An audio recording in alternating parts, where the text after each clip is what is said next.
कल 14 तारीख से पहले आज अंबेडकर साहब की जयंती की पूर्व संध्या पर अभी जब कार्यक्रम की शुरुआत करने जा रहा था तो आकाश आनंद जो मायावती जी के भतीजे हैं उनका ट्वीट एक के बाद एक लगभग 4-5 ट्वीट आए और उस ट्वीट में उन्होंने मायावती जी से माफ़ी मांगी। अभी मायावती जी का भी ट्वीट आ गया है। मैं दोनों ट्वीट आप लोगों के बीच रखना चाहता हूँ, बहुत मज़ेदार है। फिर एक क्लोजिंग कमेंट चाहूँगा डॉक्टर दीपक पाचपुर जी आपसे। प्रेम कुमार जी भी हमारे साथ जुड़े हुए हैं, तमाम साथी हैं, ज़रा समझ फिर वो करूँगा। पहले ये देखिए, आकाश आनंद बीएसपी की राष्ट्रीय अध्यक्ष, यूपी की 4 बार रहीं मुख्यमंत्री एवं लोकसभा व राज्यसभा की भी कई बार रही सांसद आदरणीय बहन कुमारी मायावती जी को मैं अपना दिल से एकमात्र राजनीतिक गुरु व आदर्श मानता हूं।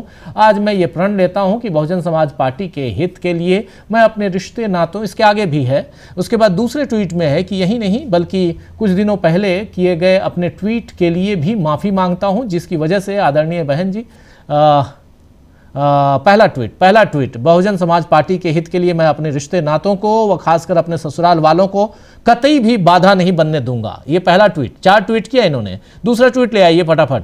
दूसरे ट्वीट में जो अभी आपके सामने रख रहा था, बीएसपी की बात कर रहे हैं, यानी यहां पर पूरे खुले तौर पर कि यही नहीं बल्कि कुछ दिनों पहले किए गए अपने ट्वीट के लिए भी माफ़ी मांगता हूं, जिसकी वजह से आदरणीय बहन जी ने मुझे पार्टी से निकाल दिया है और आगे से इस बात को सुनिश्चित करूंगा कि मैं अपने किसी भी राजनीतिक फैसले के लिए किसी भी नाते, रिश्तेदार और सलाहकार की कोई सलाह मशविरा नहीं लूंगा। ये कहना है यहाँ आकाश आनंद का।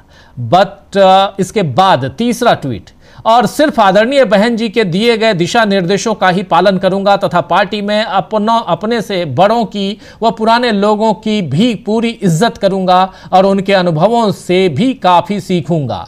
चौथा आखिरी ट्वीट, आदरणीय बहन जी से अपील है कि वे मेरी सभी गलतियों को माफ़ करके मुझे पुनः पार्टी में कार्य करने का मौका दिया जाए। इसके लिए मैं सदैव उनका आभारी रहूंगा। साथ ही अब मैं आगे ऐसी कोई भी गलती नहीं करूंगा जिससे पार्टी व आदरणीय बहन जी के आत्मसम्मान व स्वाभिमान को ठेस पहुंचे। यहां पूर्ण रूप से खुले तौर पर सार्वजनिक फील्ड में आकर यानी सोशल मीडिया के जरिए माफी मांगी है आकाश आनंद ने। इसके बाद देखिए अब क्या होता है। बहन जी भी आई और बहन जी का तीसरा और चौथा ट्वीट बहुत इंपॉर्टेंट है। लिख रही हैं, वैसे पार्टी से निष्कासन के बाद आकाश अपनी तमाम गलतियों के लिए माफी मांगने व आगे ऐसी गलती नहीं करने को लेकर वो लोगों से लगातार संपर्क करता रहा है और आज उसने सार्वजनिक तौर पर अपनी गलतियों को मानते हुए अपने ससुर की बातों में अब आगे नहीं आने का संकल्प व्यक्त किया है। किंतु, जी हां, किंतु आकाश के ससुर श्री आकाश अशोक सिद्धार्थ की गलतियां अक्षम्य हैं। उन्होंने गुटबाजी आदि जैसी घोर पार्टी विरोधी गतिविधियों के साथ साथ आकाश के कैरियर को भी बर्बाद करने में कोई कसर नहीं छोड़ी है। इसलिए उनको माफ करने व पार्टी में वापस लेने का सवाल ही नहीं पैदा होता है। यहां पर इन्होंने माफी कुछ नहीं दी और कह दिया, और पूरी गलती जो है वो अशोक सिद्धार्थ की, उनके ससुर जी की है। तो लड़ाई जो है वो ससुर जी और दामाद जी दोनों फंस गए और यहाँ मायावती जी। लेकिन ये चीज़ जो है आज क्यों हो रही है, ये घटनाक्रम क्या कल की तरफ कोई इशारा करता है? डॉक्टर दीपक पाचपुर जी। राजीव जी, मैंने तय किया था कि कल सुबह जिस समय मोदी साहब जाएंगे अम्बेडकर की प्रतिमा के आगे हाथ पर झुकाएंगे, हाथ जोड़ेंगे, सर नवाएंगे, उस समय मैं हंसूंगा ऐसा मैंने सोचा था। लेकिन मुझे मजबूर होकर आज भी हंसना पड़ रहा है कि ऐसे वक्त में जब दलितों की ये स्थिति है, देश ऐसे चौराहे पे खड़ा है, उनकी अपनी पार्टी का लगभग सफाया हो रहा है, उस समय मायावती जी तमाम तरह की घरेलू बातों को लेकर ट्वीट किए जा रही हैं कि ससुर का नाम भी उन्होंने उजागर कर दिया। मतलब दलित आंदोलन की ऐसी दुर्दशा की कल्पना शायद यहाँ बैठे किसी भी व्यक्ति ने नहीं की होगी। हम तो ये मानते थे कि अम्बेडकर के विचारों की असली कोई वारिस हो सकती थी तो वो मायावती बहन ही हो सकती थी। लेकिन आज इनके ट्वीट बता रहे हैं कि उनकी स्थिति क्या है। तो इसलिए मैं कह रहा हूं कि मुझे आज ही हंसना पड़ रहा है। बड़ी हास्यास्पद स्थिति है ये कि कितने विधायक हैं, आपके कितने सांसद हैं, वो सारा छोड़कर अब आप जो है उनके ससुर को अक्षम्य अपराधी कह रही हैं, उसको आनंद को वापस भी ले रही हैं। तो ये अपने आप में बता रहे हैं कि दलितों को अपना नेता किसे मानना है। ये इनके 4 ट्वीट आनंद के और ये 2 या 3 ट्वीट मायावती के हैं। ये तमाम दलितों को देख लेने चाहिए और तय करना चाहिए कि उनके हितों की लड़ाई अब लड़ने के योग्य मायावती रह गई है या नहीं रह गई है। दूसरी बात, अब मैं मुख्य जो थोड़ा सा 2-3 चीजें केवल ये है कि आप कह रहे हैं कि कल की जो तारीख है बाबा साहेब अम्बेडकर के जन्म तिथि की, मुझे तो इससे ज्यादा इंतजार है। महत्वपूर्ण जो मुझे लगता है वो है 17 सितंबर 2025 का मैं इंतजार कर रहा हूँ, जब मोदी जी जो है वो अपना जन्मदिन किस स्थिति में मनाएंगे। क्या तब तक ये तय हो जाएगा कि अगले प्रधानमंत्री भी वही रहेंगे या नहीं रहेंगे।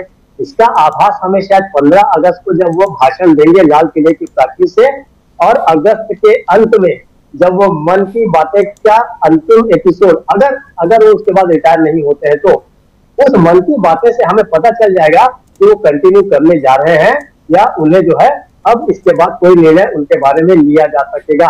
तो मैं ज्यादा उत्सुकता से इंतजार जो कर रहा हूँ राजीव जी, वो मैं कर रहा हूँ 17 सितंबर 2025 का, कि मोदी जी का जन्मदिन किस तरीके से मनाया जाएगा। अगर ये तय हो गया कि वो जो है आगे भी वही बने रहेंगे प्रधानमंत्री, वो मार्गदर्शक मंडल में नहीं जाकर बैठने वाले हैं, तो आप जान लीजिए कि इसके बाद आरएसएस का जो 100 साल पूरा करने का जो उनका जो उत्साह है, उनका जो संगठन के 100 साल पूरे होने जा रहे हैं, वो उसका आनंद भी खत्म हो जाएगा। और मान लीजिए कि मोदी जो है वो उनका एक छत्र राज्य जो है वो इस देश पर हो जाएगा और कोई भी बड़ा निर्णय ऐसा ले सकते हैं जैसे कुछ देशों के प्रधानमंत्री और प्रेसिडेंट ने ले लिया है कि जब तक वो जीवित हैं तब तक वो राष्ट्राध्यक्ष बने रहेंगे। तो हमें इंतजार है, कल से कहीं ज्यादा मुझे इंतजार है वो उनका है। राजीव जी। जी, लेकिन अपने देश में संविधान बदलने के लिए, जी प्रशांत जी कुछ जोड़ रहे हैं। देखिए, दोनों ट्वीट का समझिए मतलब क्या है। आकाश आनंद ने बहुत ही स्ट्रॉन्ग व्यू लिया था बीजेपी के खिलाफ। मुझे याद आ रहा है शायद सीतापुर की रैली में, बिल्कुल लोकसभा चुनाव के दौरान, और उसके बाद उनको हटाया गया था, उत्तराधिकारी के पद से हटाया गया था, और उसके बाद फिर वो लगातार वैसी ही भाषा बोलते रहे। वो भाषा बेसिकली किसकी बोल रहे हैं? वो भाषा बोल रहे हैं काशीराम की। वो जो काशीराम का लिंगो था, काशीराम की जो शब्दावली थी, वो उसको अनुसरण जो है वो कर रहे थे आकाश आनंद, जो उस तरह जाती है कि चढ़ गुमटन उनकी छाती पर मोहर लगे कि हाथी पर। ये जो शब्दावली है, इसकी ये अग्रेसिव शब्दावली में आकाश आनंद जा रहे थे और उनकी लोकप्रियता लगातार बढ़ गई थी यूथ के बीच में। दबाव में उनको हटाया गया। अब क्योंकि मायावती इतनी बड़ी नेता हैं और बीएसपी की सर्वे सर्वा है, वो आकाश आनंद को इतने ऐसे बात निकालने के बाद वापस लेती तो ठीक नहीं होता। तो ये सेफ रूट क्रिएट किया गया है। इन दोनों ट्वीट का मतलब ये है कि उन्होंने माफ जो है उनके ससुर को नहीं किया है जी। आकाश आनंद के बारे में उन्होंने कुछ नहीं कहा है। हम ये मान के चले कि आकाश आनंद अगले कुछ दिनों में, और क्या पता कल ही, वापस पार्टी में आ रहे हैं। बिल्कुल बिल्कुल बिल्कुल आप सही कह रहे हैं कि कुछ ही दिनों में। और इसमें जो शुरुआती दो जो उनका ट्वीट में जो शुरुआती दो हैं वो ये है, श्री आकाश आनंद द्वारा एक्स पर आज अपने 4 पोस्ट में सार्वजनिक तौर पर अपनी गलतियों को मानने व सीनियर लोगों को पूरा आदर सम्मान देने के साथ ही अपने ससुर की बातों में आगे नहीं आकर बीएसपी पार्टी व मूवमेंट के लिए जीवन समर्पित करने के मद्देनजर इन्हें एक और मौका दिए जाने का निर्णय। वैसे अभी मैं स्वस्थ हूं और जब तक पूरी तरह से स्वस्थ रहूंगी, मान्यवर श्री काशीराम जी की तरह पार्टी व मूवमेंट के लिए पूरे जी जान व तन्मयता से समर्पित रहकर कार्य करती रहूंगी। ऐसे में मेरे उत्तराधिकारी बनाने का कोई प्रश्न ही नहीं उठता है। मैं अपने निर्णय पर अटल हूं व रहूंगी। देखिए, 2 ट्वीट, पहला ट्वीट और दूसरा ट्वीट, दोनों को गौर से पढ़िए तो समझ में आ जाएगा। दूसरे में ये कह रही हैं कि आकाश को उत्तराधिकारी नहीं बनाऊंगी, लेकिन पहले ट्वीट में ये नहीं कह रही हैं कि उनको नहीं ले रही हूं वापस। पहले ट्वीट में वो साफ साफ कह रही हैं कि श्री आकाश आनंद द्वारा एक्स पर आज अपने 4 पोस्ट में सार्वजनिक तौर पर अपनी गलतियों को मानने व सीनियर लोगों को पूरा आदर सम्मान देने के साथ ही अपने ससुर की बातों के आगे नहीं आकर बीएसपी पार्टी व मूवमेंट के लिए जीवन समर्पित करने के मद्देनजर इन्हें एक और मौका दिए जाने का निर्णय। ये जो है ये इसके बाद जो तीसरा ट्वीट है इनका, वैसे पार्टी से निष्कासन के बाद आकाश अपनी तमाम गलतियों के लिए माफी मांगने व आगे ऐसी गलती नहीं करने को लेकर वो लोगों से लगातार संपर्क करता रहा है और आज उसने सार्वजनिक तौर पर अपनी गलतियों को मानते हुए अपने ससुर की बातों में अब आगे नहीं आने का संकल्प व्यक्त किया है। किंतु आकाश के ससुर श्री अशोक सिद्धार्थ की गलतियां अक्षम्य हैं, उनकी बात ये कर रही हैं।